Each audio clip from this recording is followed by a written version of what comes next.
Well, you having fun yet? This is such a long project, so many different steps, but we're almost done. There's only one more tricky step, and that is getting the pins installed on the container to line up behind each ring. I'm going to show you that step next. So for the pins, my challenge is to get a pin in these locations, just behind these locking rings. And so I need to accurately position the points in which I'm going to drill. So the first thing I'm going to do, I've taken the cap off so I can clamp this in place. I don't want this to move. And I've clamped it with a little bit of overhang right here. This extension beyond the case, that's going to go inside my end cap. So I've given myself a strong 1/8 of an inch right here, extra past here, to go into my end cap, my top cap. And I position this side so I can drill a hole that will be to the left of this edge, somewhere in this area. So first I'm going to put a piece of blue tape. I'm going to eyeball that as straight as I can on my container. Then I've got this piece of straight board that I've done a half circle cut. This circle cut conforms pretty closely to these dark rings. And by laying this on here and putting it right up tight against my spinning ring, I've got an ideal way to put this mark. Can't be having it crooked. It's got to be right up flush to the spinning ring.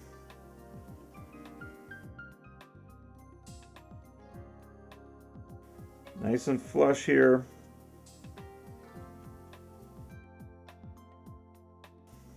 So there's my 5 positions as far as side to side.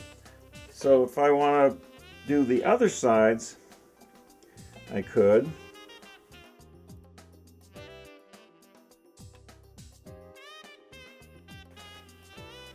Now I'm going to take a ruler, put it on there. I don't really care, too much where it goes here, as long as it's perfectly straight. And by positioning this ruler and putting my eye over here, I can line this ruler right up with this edge. I can get it on there pretty straight. The drill bit that was used to create these slots and the router bit that was used to cut these slots was 5/16. I'm going to shoot for 1/4 inch pins. It has a 1/4 inch drill bit. It gives me a little extra room. I'm going to just eyeball my awl right between those lines and punch these in. Drilling the holes, small drill press. I've got a little board clamped on there so that my drill bit is in the center, and I've adjusted my stop, as you can see, so I won't go through the vessel. This container has thicker walls than I would normally build, but because of the installation of the pins, you need some extra wall thickness to, have material to put those pins in. So just line this up, rotate this, and drill a hole. The actual drilling of the holes is probably about the easiest part of this whole project. So here are all my holes, all 15 of them. Time to do some pegs. I'm going to use my little mini lathe, and I've pre-milled some ebony into almost like pen blank material. I'm using a little chuck that has jaws that squeeze all the way down to less than 1/4 inch. I've got a test hole there. I'm just fitting up this ebony to fit that test hole, that 1/4 inch ID hole. So this is just a matter of testing and fitting and so forth. Rounding the edge here, doing a little sanding on it. For my first peg, I'm just making a guess here that it needs to be about 7/10 of an inch long. Marking it and parting it off, I'll do a test to see about the length of this peg.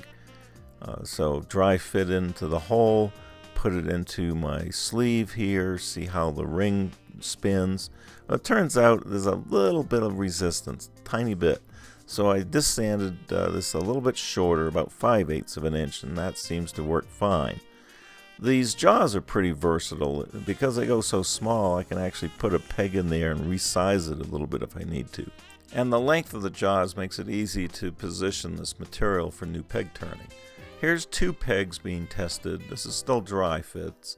Here's all 5 being dry fitted. The rings all turn nicely. Time to glue these pegs into place.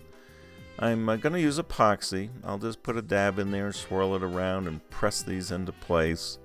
A pretty simple operation here. The blue tape is protecting my surface. Here's all 5 pegs on the first container. So a few hours later, it's just a matter of getting this tape removed and get these prepared for final finish. Here's one last look at the arrangement of the pins in those separator ring locations.